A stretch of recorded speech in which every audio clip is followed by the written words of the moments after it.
Buat teman-teman yang mau bisnis kecil-kecilan, biasanya udah khawatir dulu sama modal. Nah, di episode kali ini saya akan membahas sejumlah usaha rumahan yang bisa kalian mulai dengan modal Rp50.000 saja. Daripada dipakai jajan, uangnya mending dipakai modal usaha.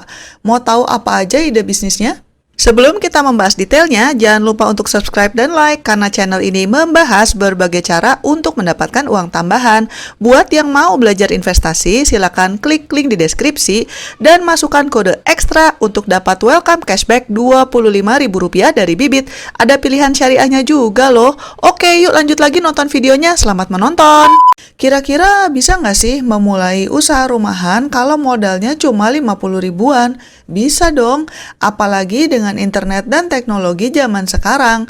Dengan sedikit kreativitas, kalian bisa memaksimalkan sebuah bisnis meskipun budgetnya pas-pasan. Berikut beberapa ide usaha rumahan dengan modal 50 ribuan. Yang pertama adalah bisnis kue rumahan. Bikin kue itu bisa mahal tapi bisa ekonomis juga kok. Semua tergantung jenis kue yang dibuat dan juga pemilihan kualitas bahan-bahannya. Kalau budget kalian terbatas, teman-teman bisa membuat kue yang bahannya mudah, sedikit dan murah. Misalnya aja kue bolu, kue pisang, donat kampung, kue bolu pandan, dan sebagainya. Ukuran kue pun bisa disesuaikan dengan harga jualnya. Kalau mau jualnya murah meriah, kalian bisa menjualnya dalam kemasan yang kecil. Insya Allah masih bisa laku kok, asal enak dan higienis. Ide yang kedua adalah berjualan keripik. Jualan keripik ini bisa kok dijalankan dengan modal 50 ribuan. Soalnya bahan baku untuk membuat keripik termasuk mudah dan murah didapatkan. Misalnya aja tepung terigu, tepung sagu, bumbu, MSG, dan sebagainya. Tapi zaman sekarang yang sering menjadi tantangan adalah harga minyak goreng. Kalau kalian masih belum sanggup membuat keripik sendiri dari nol, cara lainnya adalah dengan menjadi reseller keripik. Caranya ya kalian beli aja dari supplier untuk dijual lagi. Jangan lupa pasarkan juga secara online biar bisnisnya semakin laris. Ide selanjutnya adalah bisnis pre-order makanan. Salah satu cara untuk mengatasi modal kecil adalah membuka sistem pre-order atau pesan dulu. Jadinya pelanggan harus bayar down payment dulu sekian persen sebelum kalian mulai memasak. Jadinya kalian sudah jelas punya pembeli. Biasanya buka dulu pre-order makanan dalam skala kecil. Misalnya untuk saudara, tetangga, dan sebagainya.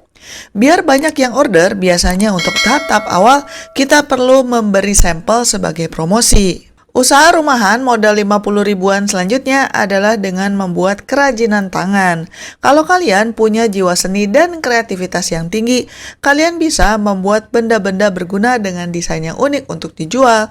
Misalnya aksesoris, gantungan kunci, sabun mandi organik, lilin aromaterapi, sarung bantal unik, pot unik, anyaman kayu, dan sebagainya. Yang penting, barang yang kalian jual itu harus bermanfaat, berkualitas, dan desainnya unik. Biar lebih banyak pembeli, jangan lupa juga untuk melakukan pemasaran secara online dan menerima pesanan dari luar kota. Ide selanjutnya adalah menjual barang bekas atau second. Kalau kalian punya barang-barang yang jarang dipakai dan kondisinya masih bagus, kalian bisa mempertimbangkan untuk menjualnya lagi. Jenis barangnya bisa macam-macam, bisa sepatu, baju, furniture, elektronik, dan sebagainya. Kalau kalian udah lebih pede, kalian bisa bekerja sama dengan keluarga dan teman. Mereka soalnya mestinya juga punya barang-barang yang jarang dipakai. Tapi kalau kalian mau bantu menjualkan dengan cara seperti ini, persentase bagi hasilnya harus diomongin dari awal ya, biar nggak berantem. Dan tentunya harus minta izin dulu sebelum menjual barangnya. Ide selanjutnya adalah bisnis thrift shop. Usaha ini intinya adalah kalian berjualan barang branded yang hasil sisa reject atau sisa ekspor. Produk-produk tersebut bisa kalian dapatkan di lapak atau agen thrift. Buat teman-teman yang tinggalnya di daerah Jakarta, salah satu area yang terkenal untuk mendapatkan barang reject atau sisa ekspor adalah di Pasar Senen. Kalau kalian maunya beli karungan atau bal, ya mahal sih karena modalnya definitely akan lebih dari Rp50.000.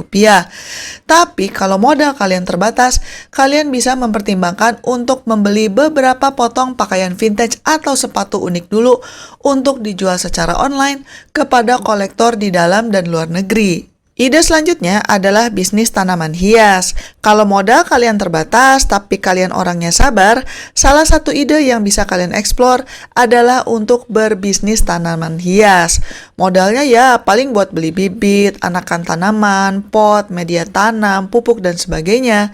Selain butuh kesabaran, kalian juga harus rajin untuk browsing karena ada banyak teknik dalam bercocok tanam supaya tanamannya bisa tumbuh dan sehat. Habis gitu, lagi-lagi jangan lupa pasarkan secara online. Selanjutnya, ide bisnis yang nggak banyak dijalani orang adalah bisnis ikan hias. Padahal peminatnya lumayan banyak loh. Kalau kalian juga suka dengan ikan, ini bisa menjadi peluang bisnis. Beberapa jenis ikan tawar seperti ikan mas koki, cupang, arwana, ikan Oscar, dan sebagainya sangat digemari. Selain modalnya cukup terjangkau, perawatannya juga relatif mudah. Ide selanjutnya adalah jual aksesori. Ada banyak jenis aksesori, misalnya aja bros, sabuk, tas, topi, pin, kacamata, perhiasan imitasi, dan sebagainya. Kalian bisa bikin sendiri, atau bisa juga beli borongan dari supplier. Tinggal disesuaikan aja dengan modal kalian. Selain menentukan jenis aksesoris apa yang akan kalian jual, pikirkan juga siapa target marketnya, dan apa strategi bisnisnya. Ide selanjutnya adalah membuka jasa kursus online. Punya keahlian atau ilmu yang banyak dibutuhkan orang? Kalau iya, kalian bisa loh membuka jasa kursus online untuk mendapatkan penghasilan. Kalian bisa buka channel YouTube seperti channel ini untuk mendapatkan AdSense, atau kalau sudah lebih terkenal lagi, kalian bisa membuka kursus online berbayar di platform seperti Skillshare atau Udemy. Kalau memang udah punya banyak banget follower, kalian bahkan bisa membuka kelas eksklusif lewat Zoom untuk konsultasi buat orang-orang yang mau belajar lebih spesifik dan lebih lengkap lagi. Selanjutnya, menjadi freelancer. Salah satu ide usaha sampingan tanpa modal yang banyak adalah dengan menjadi freelancer. Banyak loh platformnya sekarang seperti Upwork, Projects, dan sebagainya. Ini cocok banget untuk kalian yang mencari kerja sampingan dengan waktu fleksibel. Tingkat kesulitannya pun bisa bermacam-macam tergantung skill kalian. Selain bisa mendapatkan penghasilan tambahan, jadi freelancer juga bagus untuk mengasah skill kalian, menambah koneksi, dan juga menambah portfolio hasil kerja kalian. Ide selanjutnya adalah membuka usaha jasa titip. Jasa titip adalah bisnis di mana kalian bantu membelikan barang-barang terus dikirimkan kepada pelanggan, dan mereka biasanya ada di luar kota. Barangnya bisa macam-macam, mulai dari makanan khas daerah kalian, kerajinan tangan, dan sebagainya. Kalian bisa mendapatkan komisi tergantung kesepakatan, tapi biasanya antara 5-20 ribu. Buat mereka yang udah kuat banget modalnya, malah bisa jalan-jalan gratis ke luar negeri dengan buka jasa titip untuk membeli barang dari negara-negara yang kalian kunjungi. Tapi kalau masih pemula ya, mulai dari jasa titip lokal dulu lah. Selanjutnya adalah bisnis reseller. Kalau kalian mau usaha tanpa modal yang banyak, salah satu cara yang paling ampuh adalah dengan menjadi reseller. Reseller itu intinya kalian beli dari supplier untuk dijual lagi. Jadi kalian bisa fokus pada marketing dan tidak perlu repot untuk membuat produknya sendiri. Produknya pun bisa bermacam-macam, mulai dari makanan, baju, kosmetik, dan sebagainya. Kalau hasil penjualan kalian kuat, biasanya kalian bisa nego dengan supplier untuk mendapatkan harga yang lebih murah, sehingga kalian bisa dapat untung yang lebih banyak. Demikian guys, sejumlah ide untuk berbisnis sampingan dengan modal yang relatif kecil. Kalau kalian punya ide lain yang belum Mimin sebutkan, silakan tuliskan di kolom komentar. Jangan lupa untuk like dan subscribe, dan selamat mencari uang tambahan. Bye-bye!